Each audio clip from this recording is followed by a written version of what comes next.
All right. Good morning, everyone. Thank you for joining us. My name is Robin Crank, and I'm the project manager for the Families First project at Project Read Literacy Network of Waterloo, Wellington. We are lucky to have joining us this morning Jennifer Hewitt, who is our family literacy manager at Project Read with the Get Set Learn program that we offer. As well, we've got Nadia Muhammud, who is one of our facilitators of Get Set Learn, and we have Melisa Contreras, who is one of our parents who attends Get Set Learn. And they're going to talk to us this morning about being a parent and trying to teach and be at home during the situation of COVID-19 right now. We're going to share what's going on with us, and hopefully you'll get some tips and tricks as we go through. So first up, Jennifer. Thanks, Robin. Hi, everybody. So we were thinking that this video would mostly be watched by parents, but I know that some people who run programs for parents might watch too. So hello, everybody. And my name is Jennifer. We wanted to especially support parents right now, and you can imagine why. We're all hearing a lot in the news about how parents are under some pretty big stress right now because school has been shut down for now, and kids are at home, all different age groups, all at the same time, as well, not being able to go out and do things together like you usually can. So we really wanted to support parents, and especially to talk about what's happening with learning right now, because I know a lot of parents have concerns. Um, we at Project Read run family literacy programs, and some of the people watching this video maybe have been in one of those programs. And family literacy is a name that describes all the things that parents do with children and that families do together that help children learn. And it sounds kind of spooky, like, oh my goodness, I'm going to have to teach my child. But family literacy is happening in your home all the time. It's just something that happens when you talk to your child and you read with them or sing or play or dance, any of the activities that you do, pretty much anything is family literacy. And that means your child's learning all the time. So one thing I just wanted to do today was kind of reassure parents that children keep learning no matter what. They are sponges for learning. So I'm just got a couple of quick things to go over about this kind of situation that everyone's in right now. We were talking right before we started this video about how hard it is. So it's pretty hard to stay home with your kids all the time, and it's okay to say it's hard and feel like it's hard. It's really good to talk about it with other parents if you can. I know you can't see them, you can't go and see them, but maybe you can text with them or talk to them on FaceTime. But it's true that your usual supports that you would expect aren't really there around you, so that makes it even harder. And I think everyone too is so on edge because this is a really stressful time. I don't think any of us have ever lived through such a stressful time, or at least not here in Canada. And so it's hard because people are kind of out of sorts and maybe not acting like themselves. So I think it's okay when you're home with your children and you're thinking about them missing school and what you could be doing to help them learn. I think it's okay to keep your expectations really low because of all the stress we're under right now and because everything's different and we're all just getting used to it. So if it feels like there's some days that not a whole lot is happening, I think that's totally normal, and I think everyone's feeling that. I would really recommend, if I was going to recommend one thing, that you just make sure that you focus on, being together as a family and supporting each other and loving each other right now. And also to focus on your health and your mental health too, kind of try to keep your spirits up, try to keep going. Because when we get to the other side of this, which we will, then we're going to need our health and we're going to need, ourselves to get through it. So the other thing that I thought of right away when I heard that people were going to have to do some maybe learning at home with their children was, a lot of times I feel that parents that come to our programs feel that they have to do certain things and they say, but I'm not really good at that, or that's not really me.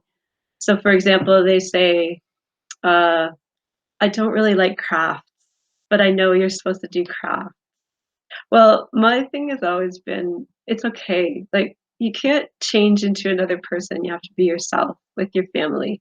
So just because there's a global emergency doesn't mean you have to learn to do crafts. You know what I mean? I think it's good to do the things that feel right to you and that are fun for you and for your kids. So every family is going to be different. And I'm going to talk to our guest parents in a couple of minutes and ask them what things they like to do at home. So let's just do that. Let's open up and talk with Melisa and with Nadia. I'm going to ask you guys some questions about how it's going with your families. So Melisa, I'll ask you first to tell us. Have you got your microphone on, Melisa? Yay. Yeah. Okay. So tell us about your family, Melisa. How many kids do you have and how old are they? So, hi everyone. I have two daughters. Camilla is 6, almost 7, and I have a 3-year-old named Natalie. Nice. Okay. And how is everybody doing right now? Everyone's doing fine. I mean, better than I expected. I think it's because I've always been a homebody, so we don't do a lot of activities, not a lot of things, not going out when it was winter. So I think they're doing fine. They're still talking to their friends, FaceTiming them. And I think they haven't realized what's going on. They know they can't visit anyone and that we can't go into stores. But other than that, I don't think they can tell that what's happening. Have you talked to them about what's happening and explained and stuff? They know there's a virus. Okay. They know about coronavirus, and they know that we try to keep our distance from people. We're trying to stay at home as much as we can. So I think my oldest one understands. The little one just knows that if she touches her face, she'll get coronavirus. Oh, yeah. I just got a thing this morning actually from the World Health Organization. It's a one sheet of things to talk to your kids about the coronavirus, and it did say that. It said just give them the information that they can understand. So when you're that young, right, that's a thing you can understand, that you need to wash your hands, or that you should try to not touch your face. It's really hard not to though, but I think I just did it a minute ago. Okay, well that's great. Nadia, can you put your microphone on and tell us about you? So how many kids are you at home with, and what are their ages? Hi. Good morning. I have three boys. My oldest one is 18, my middle one is 12, and my youngest one is 11. And they have different needs and different things are going on in their lives. My 18-year-old is going to start university in September, hopefully. And my 12-year-old, he likes to stay home. He likes to draw all the time, and he likes being home. My youngest one, he likes to play sports. So this is hardest for him to stay home these days. And he keeps asking, when can I go home? When can I see my friends? So it was tough with him, but he has understood now. And one thing about coronavirus is they understood that what is the at-risk age. So they thought that it's okay for them to mix up with people and go out because they are not in that age group. So I had to explain it to them that even if you are not at risk, but you can spread it to people who are at risk.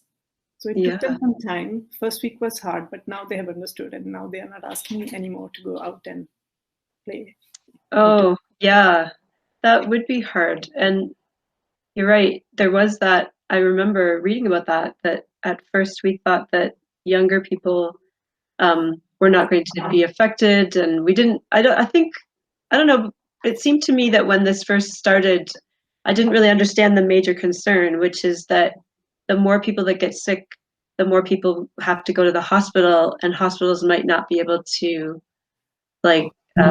treat everyone. And that was the thing that really made me realize, oh, I see why everyone has to try, and everyone has to stay home. So that's good that you talked to them about it and that you were able to get through, because I think that must be a really hard time, especially with teenagers who are used to going out and seeing their friends all the time.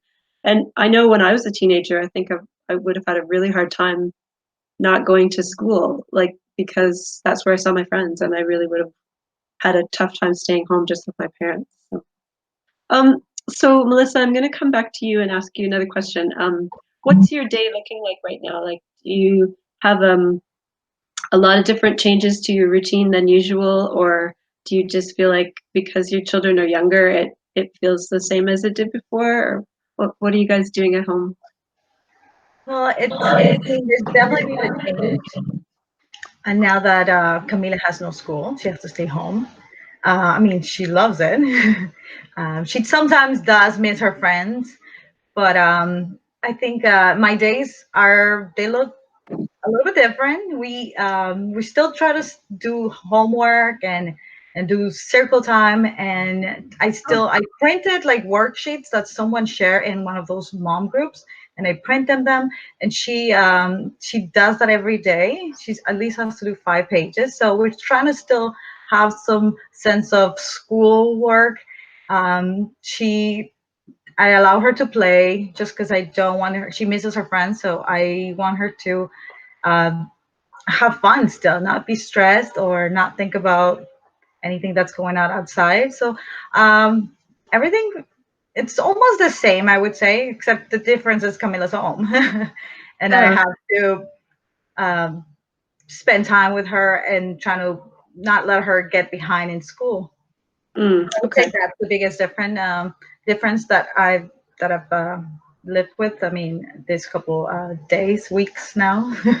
I've lost sense of days. I don't even know what day I'm living in. Yeah. Feels like a weekend every day. Yeah. Yeah, it does. Yeah. And I just Yeah, I want to think a say, lot of, sorry. I just want to say I'm glad that I don't have teenagers. Because I can only imagine how hard it would be to keep them at home. Yeah, for sure. So I'm glad Yeah. I have little ones. Yeah. Yeah, I guess in some ways it's easier to entertain little ones, I guess. It's good that like if your daughter likes doing worksheets and things like that, that's great because that's something that, yeah, it's easier to maybe get a hold of, and um it's it's something you can do even in a small space where you can't go outside and play. So that's nice. I think a lot of parents have that same feeling right now of wanting to keep up learning at home. I was going to just talk about that for a sec before I go back to Nadia. So I've been doing a lot of reading this week from teachers who are putting out little messages for parents just in general, and they've been saying, wow, like learning at home is really not easy for parents. It's just in general, first of all, learning new things isn't easy, right? Like everybody feels that. And then um, having to all of a sudden kind of switch roles. Like I'm a parent and then I'm expected to be like a teacher. So what teachers I found have been saying is, you don't have to be a teacher. Like that's our job. Just be yourself and be a parent. And so I'm going to read you something someone put. Let me see if I can find it. I see you got some visitors there. Okay, this was something a teacher said, and I saw this. A teacher I know put this on Facebook. She said they will be going back to school. Don't worry, someday they'll be going back to school, and all of the kids will be in the same place. Like they'll all have been out of school, so they won't really fall behind. She said, "I hope parents give themselves permission to just be a safe haven, a parent, and to be a family without trying to fill the role of the teacher, because that's a whole different relationship from a parent." And she said, "We're having a hard time teaching online, like us as teachers. So expecting parents to do that would be cruel and unusual punishment." She said, let children be bored if they're bored. It's okay. They're still learning because kids are always learning. She said they are smart, creative balls of energy, and they will find their way as long as they know their parents are safe and still their parents. So I thought that was really nice advice. Not that you're not going to do worksheets at home if your child likes doing that. Yeah, of course, right? But at the same time, I think it's important to keep the expectations really low. So, but I want to hear what Nadia says because her kids are a little older, and um, I think too that kids kind of feel like they want to keep up with their schoolwork in some ways sometimes. So anyway, Nadia, how's it going with that in your house? So first of all, what's your day looking like? What's the routine? Are there any really new things that you're dealing with? I'm sure there are. And also, what are your concerns about like your children's learning? I think our routine has changed a lot. They're also not used to seeing me working from home. And it is hard. It is one hard thing for me because they can come anytime, interrupt me, and that is hard to make them understand about this. I'm trying to be soft on them and not stress them out because they're already stressed. It is a different time for every person. So I'm not asking them too much, but I still want to keep them engaged and busy in healthy activities other than spending time on internet. So there are a few demands on my part. I ask them to read every day. I ask them to, do one thing which they like they're learning a new language. They're practicing French basically using an app, and they are doing it every day. And I have given them a choice to pick whatever language they like. So one of them is learning Spanish. So it is something they have chosen for themselves. So they're happy to do that. And then that's a good idea. Yeah. And then since their teacher has contacted us, she's providing us with activities, and my children are old enough to do those things on their own. And they come to me only when they don't understand anything or if they need some help. So I don't have to be in the role of that teacher, fortunately. But I've seen, looking at the positive side of all this situation, we have come closer as a family. We play games every single day. And we got bored of some games. So yesterday we went for grocery shopping, and we were able to buy Scrabble. And now we are playing that every single day, all 5 of them. So it was not a case before. Some of them were available to spend time together. Some of us were not, because my oldest son, he's working right now. So we are having family time every day, which I like very much. Oh, that's awesome. Wow, that's a really good outcome.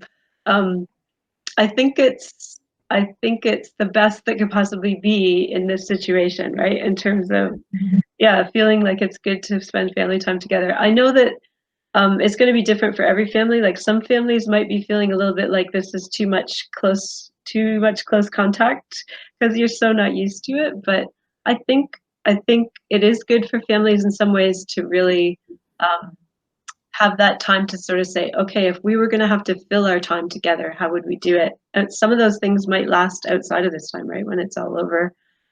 So very interesting. So I wanted to ask you guys about the whole learning at home. So Nadia, you mentioned it, and we talked about this too a little bit before the video started. I know because my husband is a teacher that teachers right now are phoning all the families of their children in their class, and they're asking some questions. So Melisa, can you tell us, I know you said the teacher phoned you, so tell us what happened, okay? I received a phone call from Camila's French teacher, and I was very surprised to get the phone call.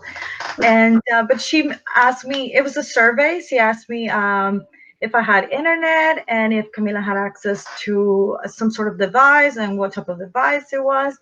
It was nice to get a phone call from her. Sorry, and because it kind of feels like they're involving you, and that you kind of hear from them, and you know that they're working hard to come up with some sort of platform for the kids, because I've heard other kids are getting homework, so I was hoping we would hear from them soon. I know my sister-in-law, she has a different app, and her daughter goes to a different school, so she's already getting some homework, and I was like, we haven't got anything. So but I love that she called me. I try to follow the Waterloo Region District, the school district, and so I see the stuff that they post. I try to she also recommended a website where we can go and continue the online learning. I feel like the stuff for kindergarten, maybe there needs to be more work done. I feel like they're focusing more on the older kids, which is fine, but I would like to see more things for grade 1.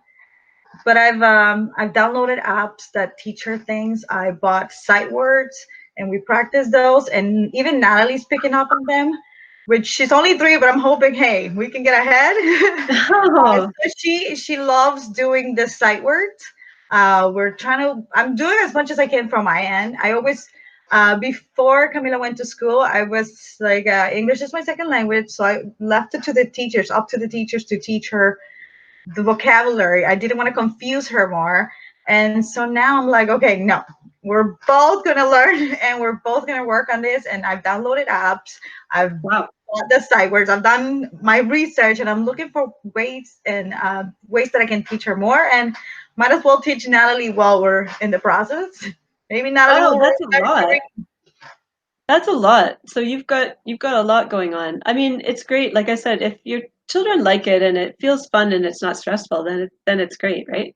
They're all like fun apps. They're not. Yeah, It's like not, fun apps. yeah, it's Exactly. fun. It's not It's like, a game. you know, skill and drill. Yeah. But I want to ask you more about the teacher calling. So I think before we started recording, you were saying you get a phone call from the teacher and you kind of go, wait, what? Did you know she was going to call ahead of time? No, No. I had no idea. I recognized the last name. I knew it was Camilla's French teacher, so that's why I picked up the phone. But wondering why is she calling me? Yeah. There's no school. What did you do? I know.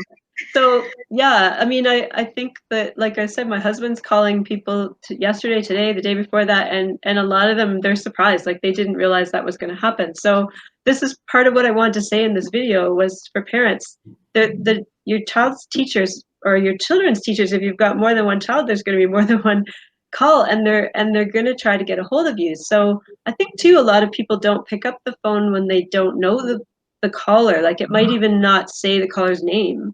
So so just be aware that they're going to be trying to phone you. And if they don't get a hold of you by the phone, they're probably going to email you and ask you how to get a hold of you. So you might need to look at your email too. And also, if you're a parent and you know someone that doesn't have internet, that can't watch this video, and you know that they like, if you know them well enough to text them, you can say, hey, the teachers are all phoning, so that everybody knows to pick up their phone. And then, like you said, that's exactly what my husband had to do. He's doing a survey. That's the very first step. And they're going to ask you if you have internet and if you have a device for your child to use the internet. And it's important to be honest, because if you don't have something that you need, then I think that the school boards are going to try to set that up for you somehow. So it's important to actually say, if you don't have a computer, then definitely tell them. Nadia, can you make it so you can talk? Did you get a phone call for each of your children, or how did that work? I received 2 different phone calls, and I was expecting the phone call because I follow WRDSP Facebook page. Oh, okay. It was shared that teachers will be making phone calls over the next week. So when I received a phone call from unknown number, I knew it is from school. So I wasn't surprised. And the next day I received a phone call for my other son, and the teacher talked to my son also, and that was very supportive. I felt that teachers are supporting us, and they're concerned, and they provided us with some resources. They told us about WRDSP at Home, which is the new website for resources. We can go there and find resources for all ages, all school-going ages. And yeah, and also they're also emailing us about different resources. They're sharing that what can they do, and if we need help with some passwords, because when children work at school, they have created their accounts, and I wasn't sure if they have their passwords with them or not. So they have emailed us everything, and children are. Oh, good. Oh, good. Yeah, that was one of my concerns, because even because I sometimes work in schools, and even when I'm in schools, I find that there's a lot of confusion. Like the kids often forgot their password, and it's hard to find the record of it. So yeah, I would definitely recommend to parents to take those passwords and write them down and put them somewhere where you can find them again. So are you finding that, like you said, your children are able to do the things by themselves? Are you finding that it's videos that they're watching, or is it assignments, or what is it that they're being asked to do exactly? They just started. I think they are practicing math on Prodigy. Oh, okay, yeah. Yeah, those kind of things. But there are other things too. We haven't looked through everything yet, but this is great help. But the challenge is to make them put them into a routine to do those things every single day, because it is hard for them to distinguish that these are not holidays, this is school time now. Yeah. Enough leisure time, now it's time to study. So that is, it is hard to keep a balance between, not stressing them out and making them do things which are helpful. Well, like my advice to you is my advice to all parents: try not to make it too stressful, right?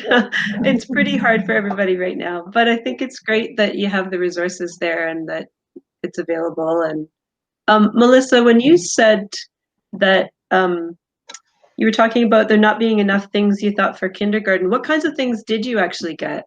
What, like, is there videos to watch or games to play, or what? When I logged in last week, there was just story times, and I think maybe one video that I saw, I was hoping to see some math. Oh yeah. But I mean, it's still good. Okay. My daughters still enjoy it. Okay, so I think we should wrap this up soon because I think we've been talking for a while, but I just want to just kind of say once again that I think this is a pretty tough time for parents and for children and for teachers, and that it's really going to be kind of a learning process for everybody. I'm really glad to hear that you guys felt that the teachers were supportive when they called you, and that there's some things that children can do at home. I don't actually know, because we don't know, like teachers don't even know right now exactly what the government's going to tell them that's going to happen with online learning. I don't think they're calling it online learning. I think they're calling it distance learning.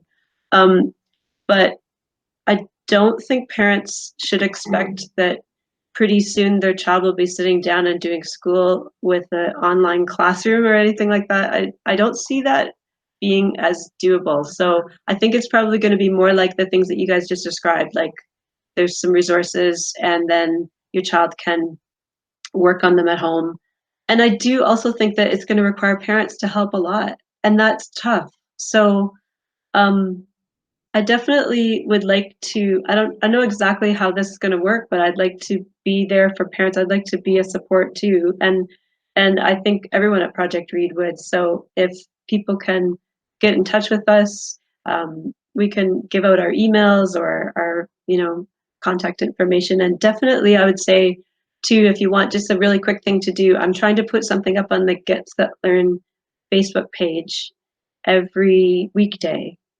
So just little easy things to do at home. But thank you so much for talking with me today, Melisa and Nadia. And thank you, Robin, for giving us this time to talk to parents. And don't forget, family literacy is always taking place every time you talk to your child, every time you sit down together to do anything, they're learning anyway. So I think that, we'll come out the other end of this and we'll find that children have really absorbed a lot more than we thought. So that's all. Thank you. Thank you, everyone. Thank you, Nadia and Melisa and Jennifer, for your time this morning. And thank you for lending your calm to other parents, and then lending that calm to the children, and sharing this out with your friends and neighbors as well, because we're all in this together. Hopefully we'll see you all again soon. And good luck at home and with your work and with your learning. Take it easy, guys.